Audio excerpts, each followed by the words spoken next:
కష్ట సుఖాలు పేద మధ్య తరగతికి సంబంధించిన కష్ట సుఖాలు కంట్రోల్ బియ్యం తిని కారం తిని పచ్చడి తిని ఇవాళ ఎమ్మెల్యే గారి స్థాయికి ఎదిగినటువంటి ఒక నాయకురాలు మహిళా నాయకురాలు వరసర సింకట్టు గారు మనం మానకొండలో చేస్తున్నటువంటి ఒక సమగ్ర శిక్ష ఉద్యోగుల ఈ సమ్మెకి వచ్చి మనకు సంఘీభావం తెలపడానికి వచ్చినందుకు అక్కగారికి స్వాగతం తెలియజేస్తా ఉన్నాం. ఒకసారి మాట్లాడాలి.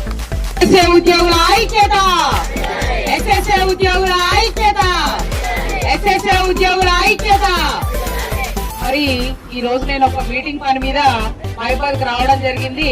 మరి ఇక్కడ మీరు టెంట్ వేసుకొని కూర్చున్నారు, మరి ఏందా అని చెప్పి మా పిఏని అడిగితే ఇట్లా సమగ్ర శిక్ష ఉద్యోగులు వీళ్ళు మరి రెగ్యులర్ కాక మరి ఇక్కడ మరి గత 10 సంవత్సరాల నుంచి ఎన్నుకున్నటువంటి బీఆర్ఎస్ గవర్నమెంట్ ఏదైతే ఉందో మరి మాకు కనీసమైనటువంటి న్యాయం చేయలేదు అని చెప్పేసి ఇట్లా వీళ్ళు దీక్ష చేస్తున్నారు అని చెప్పేసి మా ఇంటి ఆడబిడ్డలు ఒక అమ్మాయిగా ఒక తెలుగింటి ఆడపడుచుగా ఆడపిల్లలు పడే కష్టం నాకు తెలుసు. మరి ఇక్కడ ఉన్నటువంటి ఇంతమంది ఆడొక్కలు మరి ఎందుకు కూర్చున్నారు, నా చెల్లెళ్ళు ఇంత బాధగా ఈ ఎర్రటెండలో ఈ టెంట్ కింద ఎందుకు కూర్చున్నారు, విషయం ఎందుకు అనుకొని పోదామని వచ్చినా మరి మీకు తప్పకుండా వచ్చేసారి కాంగ్రెస్ గవర్నమెంట్ ప్రభుత్వాన్ని మీరు తీసుకురావాలి.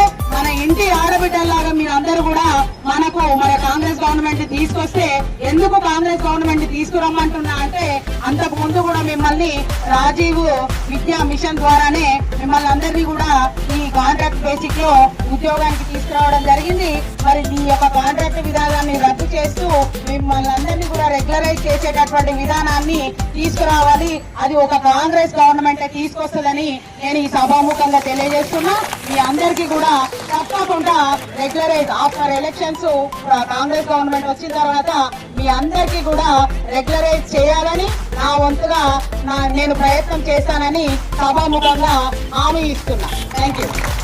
స్త్రీ శిశు సంక్షేమ శాఖ మంత్రి అయినటువంటి ములుగు సీతక్క గారు మన జిల్లాను సందర్శించడం జరిగింది కాబట్టి కొంతమంది మహిళలంతా కూడా మన దగ్గరికి వెళ్ళి ఒక రిప్రజెంటేషన్ ఇవ్వాల్సిందిగా మనం చేస్తా ఉన్నాం.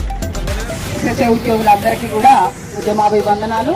మరి ఈ రకంగా మేము కాంగ్రెస్ ప్రభుత్వాన్ని గెలిపించినందుకు ముఖ్యంగా మీ అందరికీ కూడా కృతజ్ఞతలు తెలుపుకుంటూ ఈ యొక్క మీ సమస్యని త్వరలోనే పరిష్కరిస్తూ మరి సంక్రాంతి పండుగకు మరి మంచి కొత్త బియ్యంతో ఎట్లా అయితే మనం అన్నం వండుకొని పాయసాన్ని తింటామో రైతులు సంబరంగా చేసుకునేటటువంటి సంక్రాంతి పండుగ ఎస్ఎస్ఏ ఉద్యోగులందరి జీవితాల్లో అన్ని కుటుంబాల్లో కూడా సంతోషాన్ని తీపి కబురుతో సంతోషాన్ని నింపుతామని త్వరలోనే చర్చించి మీకు తీపి కబురును అందిస్తానని చెప్పి మాట ఇస్తున్నాను.